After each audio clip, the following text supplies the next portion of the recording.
Senator Gold, Canada is in the midst of a housing crisis not seen since post-World War II. In my home province of Nova Scotia, Halifax Regional Municipality saw the highest year-over-year spike in residential rent in the country between 2021 and 2022. At the same time, the vacancy rate stayed around 1%, which is the second lowest in the country. Yesterday, the Progressive Senate Group heard from a panel of experts on the housing crisis, and their urgency is echoed in the concerns of all Canadians. The Prime Minister's announcement last week to remove the GST from construction of new rental units was a welcome one, to be sure. It is a great start, but this alone will not solve the problem.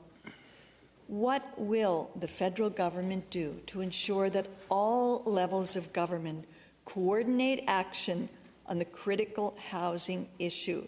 Senator Gold, the lack of housing is a human rights issue. Well, thank you for your question. This government is very aware, as are all Canadians, of the housing crisis that we confront. And thank you in your question for underlying the importance of coordination between not only all levels of government, but all sectors who are responsible for this. And I won't repeat things that I've said in the past. This government has taken important action, as you mentioned, with regard to removing the federal GST on the construction of rental apartment buildings.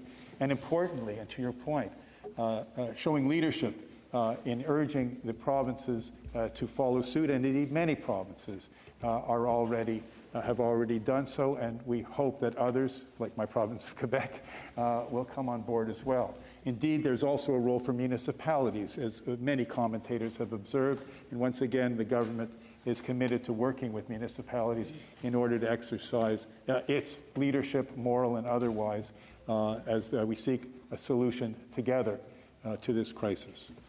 Senator Cordy? Thank you very much.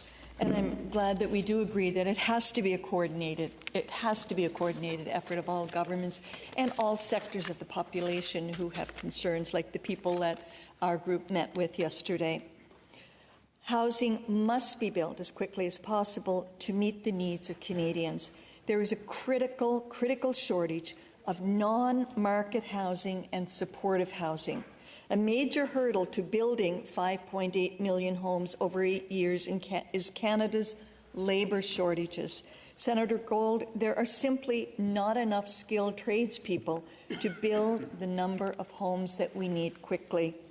What steps is the government taking to bolster the construction labour market in Canada? Senator Gold?